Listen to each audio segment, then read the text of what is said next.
South Block, motherfucker. Halo, apa kabar semuanya? Semoga kalian selalu diberi kesehatan. Kali ini si Bray akan membahas alur cerita film berjudul Coastal Falls. Film ini dirilis tahun 2021 dan dibintangi oleh Scott Adkins. Yang pastinya para kaum brutal atau penyuka film action pasti akan menyukai film ini. Apalagi di film ini juga ada Dolph Lundgren yang kiprahnya di film action sudah tidak bisa diragukan lagi. Tidak usah berlama-lama karena saya sedang mules bagaimana alur ceritanya, mari kita saksikan sampai selesai.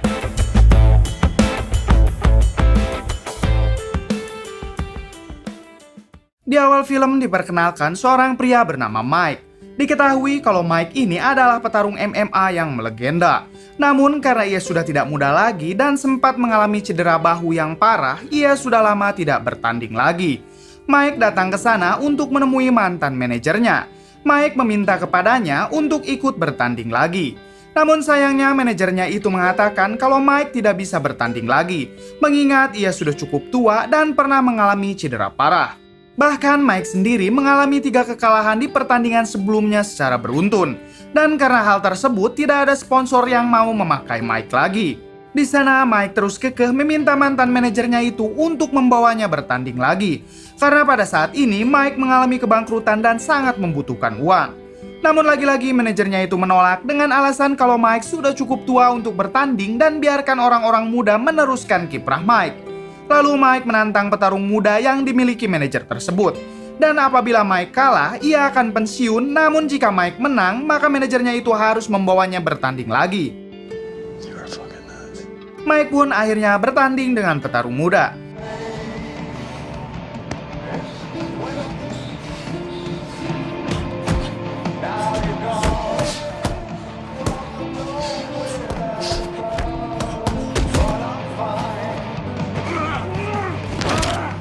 Awalnya Mike berhasil menyudutkannya, namun pada akhirnya Mike kalah dalam duel tersebut. Saat di apartemen, akhirnya Mike sadar kalau dirinya bukanlah petarung handal lagi, dan sekarang ia juga sudah bangkrut. Bahkan saat ini ia harus keluar dari rumahnya karena sudah tidak mampu untuk membayar uang sewa. Ketika hendak meninggalkan tempat tersebut, Mike juga memberikan sarung tinjunya kepada anak-anak di sana, yang artinya Mike kini benar-benar akan pensiun. Mike yang terus jadi pengangguran seperti saya akhirnya mencoba masuk ke dunia kuli. Kebetulan sekali pada saat itu ada lowongan pekerjaan di bagian kuli konstruksi. Tak pikir panjang, Mike pun langsung mau untuk bekerja di sana.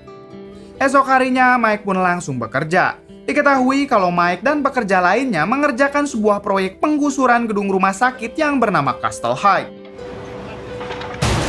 Adegan berpindah kepada seorang pria parubaya bernama Erickson. Erickson sendiri tinggal berdua bersama anaknya bernama Emily. Diketahui kalau Emily ini mengidap kanker darah. Setelah itu ada seorang perawat puskesmas datang ke sana untuk menagih biaya perawatan Emily. Namun Erickson yang sudah kehabisan uang, ia meminta tempo. Bahkan dari rumah sakit juga mengabarkan kalau Emily harus segera di kemoterapi lagi. Namun sebelum hal itu dilakukan, Erickson harus membayar biaya sebesar $400.000. Karena asuransi kesehatan yang dimilikinya sudah habis untuk biaya pengobatan sebelumnya. Sure.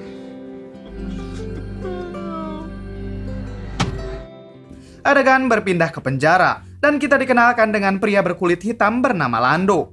Lalu saat para napi bekerja, Lando kedatangan seseorang dengan menanyakan di mana uang milik Demian. Uang apa itu kita akan tahu nanti.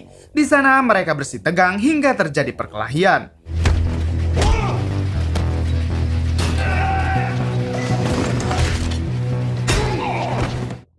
Berpindah ke Mike, ia masih merasa tidak menyangka dengan hidupnya yang dulu menjadi seorang petarung, sekarang menjadi kuli konstruksi.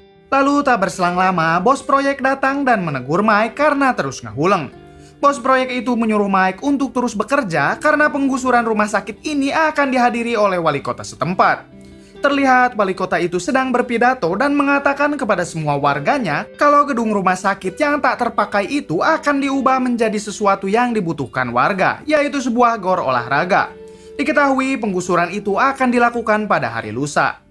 Lando yang kebetulan sedang menonton TV, ia melihat berita penggusuran tersebut, ia pun sangat kaget dan meminta penjaga di sana agar kepala sipir segera menemuinya. Singkat cerita, ia bertemu dengan sang kepala sipir yang ternyata itu adalah Erickson. Di sana, Lando meminta Erikson untuk memindahkan Lando ke sel selatan dengan menawarkan uang yang sangat banyak kepada Erikson untuk kebutuhan keluarga Erikson. Namun karena Lando telah membawa-bawa nama keluarganya, Erikson pun langsung mengajarnya. Namun esok harinya, Erikson datang lagi menemui Lando lalu menanyakan perihal uang tersebut. Mengingat Erikson sekarang sangat membutuhkan uang untuk pengobatan Emily. Di sana Lando bercerita kalau dulu ia pernah mencuri uang sebesar $3 juta dari Damian. Dan uang tersebut disimpan di gedung rumah sakit Castle Hagg, yang kita tahu itu tempat di mana Mike bekerja. Di sini Lando tidak menginginkan uang tersebut dan ia hanya meminta kepada Erikson agar dirinya dipindahkan ke sel selatan. Mengingat di sel timur ini ia selalu diburu oleh anak buah Damian. Alright, done. Di sisi lain, wakil sipir yang sekongkol dengan Damian, ia menemui Damian lalu mengatakan kalau kepala sipir Erikson sedang menemui Lando. Mengingat Erikson sedang membutuhkan uang, Lando akan memanfaatkan hal tersebut untuk menyuruh Erikson mengambil uangnya. Dan Lando akan dipindahkan ke sel selatan yang tidak bisa dijangkau oleh Damian. Mendengar hal tersebut, Damian langsung menghubungi adik kandungnya bernama Deacon.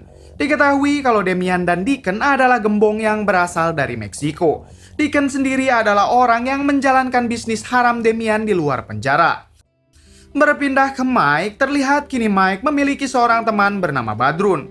Badrun bercerita kalau sebenarnya ia tidak mau bekerja sebagai kuli. Namun mengingat ia mempunyai keluarga dan 2 orang anak, sehingga apapun pekerjaannya asalkan menghasilkan uang pasti akan ia lakukan.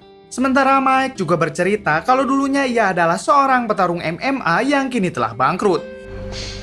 Fuck this place. I would have knocked it down for free. Oh, wait a minute. I've seen you before, man. Hingga Badrun tersadar kalau dirinya pernah menonton Mike bertanding. Bahkan kedua anaknya adalah penggemar Mike. Setelah itu, Mike yang kini tidak memiliki tempat tinggal, ia sekarang harus tidur di mobil yang diparkir di dekat gedung rumah sakit. Esok harinya terlihat Deacon dan istrinya sedang memantau rumah sakit tersebut. Dan mereka berencana masuk ke sana setelah para pekerja keluar. Di balik itu, Mike dan Badrun terlihat sedang bekerja membereskan barang-barang.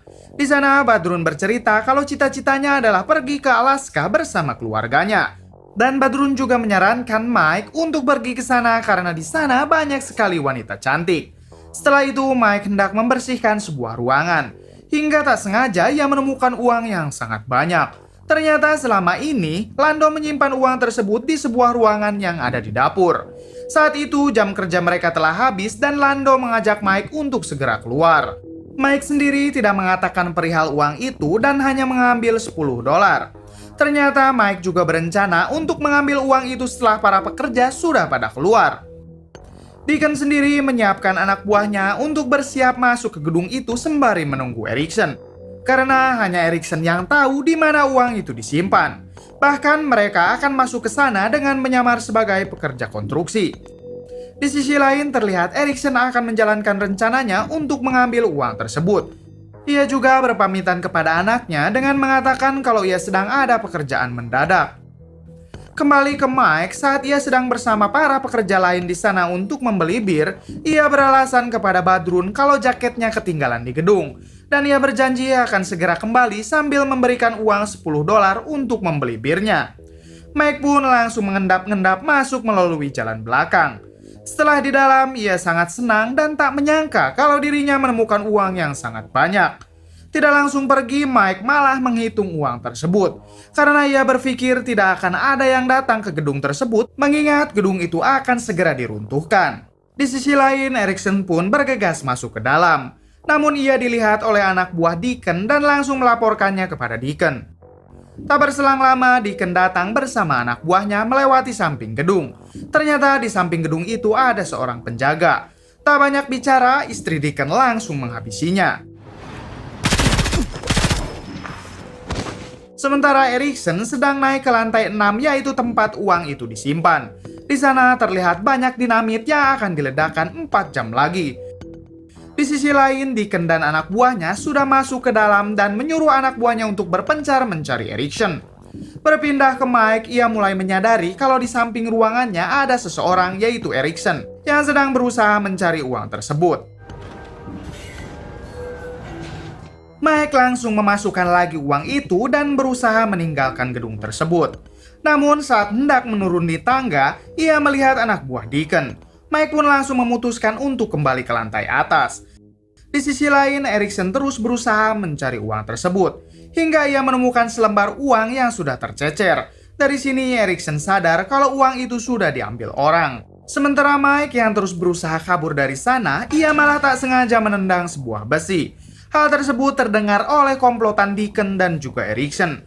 Komplotan Deacon langsung mencari orang tersebut. Beruntungnya Mike berhasil bersembunyi. Namun saat bersembunyi, ia melihat Erikson yang pada saat itu juga sedang bersembunyi. Anak buah Deacon langsung teralihkan karena salah satu dari mereka berhasil menemukan orang asing yang sedang berusaha masuk ke gedung tersebut. Ternyata orang itu adalah Badrun, yang pada saat itu sedang mencari Mike karena tak kunjung kembali. Di sini, istri Deacon menemukan selembar uang dari kantong saku Badrun, sehingga mereka menganggap kalau Badrun adalah orang yang telah mengambil uang tersebut. Badrun pun disiksa agar mau memberitahu uangnya disimpan di mana. Namun Badrun yang tidak tahu apa-apa, ia hanya bisa pasrah.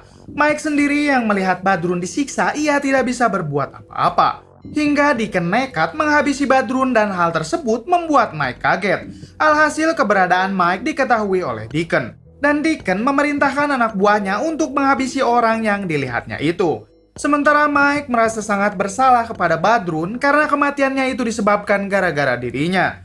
Lalu Mike menyembunyikan uang itu dan berniat menghabisi komplotan yang telah menghabisi Badrun sahabatnya. Lalu tak berselang lama, ada satu anak buah Deacon yang datang ke sana. Mike pun langsung mengajar orang tersebut hingga tewas.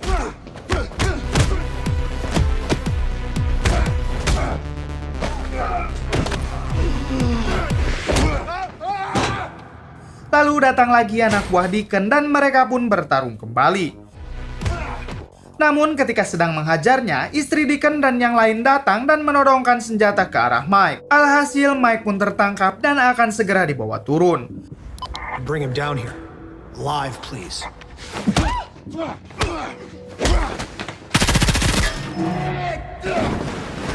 Beruntungnya Mike berhasil lolos lalu kabur melewati pembuangan sampah. Namun ternyata di sana sudah ada Erikson lalu menodongkan pisau ke arah Mike. Di sana Erikson bertanya di mana Mike menyembunyikan uangnya. Namun Mike mengaku kepada Erikson kalau dirinya tidak tahu apa-apa dan Mike hanyalah seorang pekerja di gedung ini. Ketika Erikson lengah, Mike mencoba menghajarnya hingga terjadi perkelahian.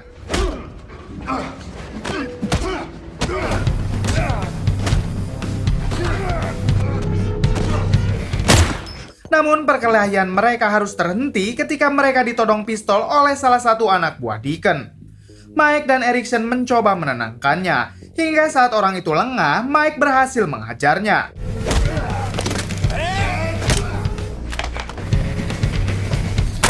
Lalu mereka pun kabur karena anak buah Deacon yang lain berdatangan.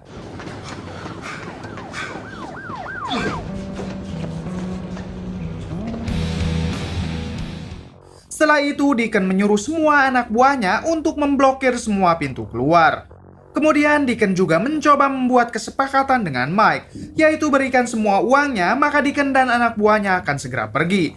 Sehingga Mike akan keluar dari gedung tersebut dalam keadaan hidup.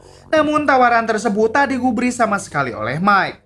Mike terus berlari untuk menghindari semua anak buah Deacon. Hingga pada saat itu Mike terjebak. Lalu Mike memutuskan untuk menggelantung. Deacon dan satu anak buahnya yang melihat Mike, mereka pun langsung menembakinya. Namun semua tembakannya meleset dan Mike berhasil masuk ke lantai bawahnya. Sayangnya di sana ada istri Deacon yang langsung menodongkan senjatanya. Beruntung Erikson datang dan menyelamatkan Mike. Di bawah Deacon yang mengira itu adalah Mike, ia dan anak buahnya mencoba menembakinya, yang padahal itu adalah istrinya sendiri. Mengetahui hal tersebut, Deacon sangat terpukul dan berjanji tidak akan membiarkan Mike dan Erikson keluar hidup-hidup.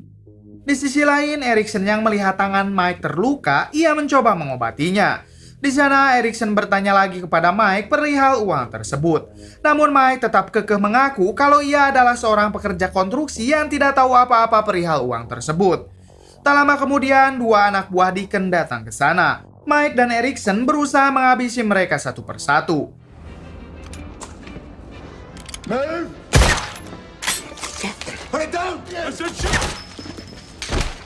Setelah itu, Mike menodongkan pistol ke arah Erikson dan menyangka kalau Erikson mungkin bagian dari anak buah Deacon yang sedang menyamar. Di sini, Erikson akhirnya mengatakan semuanya, yaitu sebenarnya ia sangat terpaksa melakukan hal ini. Yaitu karena Erikson membutuhkan uang sebesar $400.000 untuk anaknya yang mengalami kanker darah. Dan sekarang anaknya harus segera diobati sementara Erikson sudah tidak punya uang lagi untuk biaya anaknya tersebut. Pada akhirnya Mike pun percaya. Lalu Mike mengambil radio dan mengatakan kepada Deacon kalau Deacon telah membunuh Badrun, orang yang sama sekali tidak bersalah. Dan jika Deacon menginginkan uang tersebut, maka naiklah ke atas, ucap Mike. So if you want your money, Kemudian Mike mengambil uangnya dan dibagikan kepada Erikson. Setelah itu Erikson langsung mengajak Mike untuk segera keluar. Mike sendiri awalnya akan menghabisi dulu Deacon dan anak buahnya. Namun mengingat gedung ini akan diledakkan beberapa menit lagi, Erikson pun mengatakan kalau Deacon dan anak buahnya akan mati karena ledakan. Akhirnya Mike pun mengikuti saran dari Erikson. Di balik itu, wali kota dan jajarannya akan meledakkan gedung itu dalam waktu 15 menit. Mike mempunyai ide kalau ia akan turun lewat pembuangan sampah. Namun ketika hendak turun, dari bawah ada yang menembak. Akhirnya mereka memutuskan akan ke balkon lantai 6 dan turun dari sana. Namun saat menuju ke sana, Deacon dan anak buahnya yang tersisa berhasil menemukan mereka. Alhasil terjadilah saling baku tembak.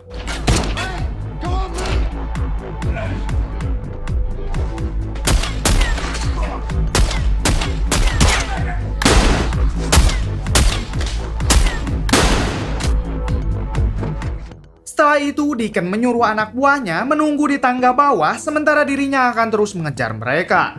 Di balkon, mereka saling adu tembak lagi. Namun Mike terjebak dan tidak bisa masuk ke dalam tangga. Di sini Mike menyuruh Erikson untuk segera pergi karena anaknya pasti sedang menunggunya. you go, just go!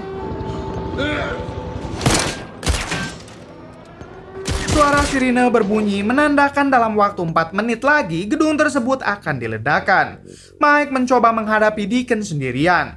Sayangnya Mike kehabisan peluru. Lalu ia melempar sejumlah uang dan berduel dengannya.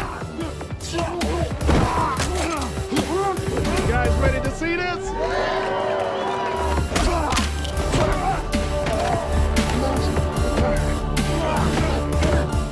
Sementara itu, Erikson berhasil ditemukan oleh anak buah Deacon. Namun di sana Erikson berhasil melumpuhkannya. Lalu Erikson mencoba untuk mencari truk. Sementara Mike terus dihajar oleh Deacon.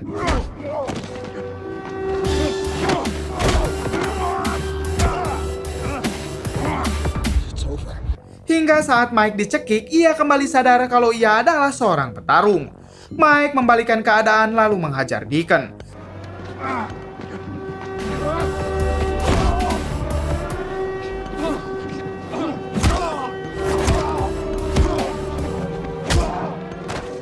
Setelah itu ia mengambil tas berisi uangnya lalu bergegas pergi. Waktu peledakan tersisa 20 detik saja. Erikson akhirnya berhasil menemukan Mike dan menyuruh Mike untuk segera meloncat.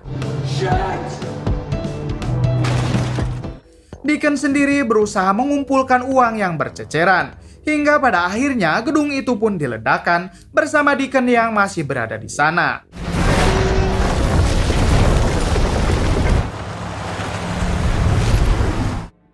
Beberapa hari kemudian, Mike memberi sekantong uang untuk keluarga Badrun.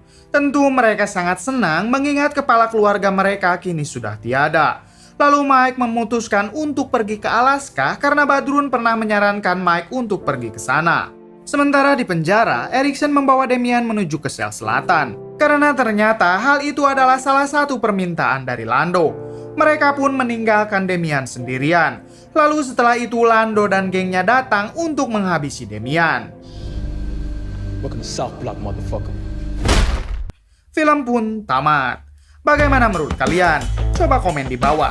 Kisah yang dapat kita ambil dari film ini salah satunya yaitu seorang ayah akan selalu mati-matian mempertaruhkan jiwa raganya demi anaknya sendiri. Dan untuk kalian yang sedang menganggur, cobalah jalan-jalan ke gedung kosong, siapa tahu nemu duit. Cukup sekian dari saya, mohon maaf bila banyak kesalahan. Salam Brain Movie.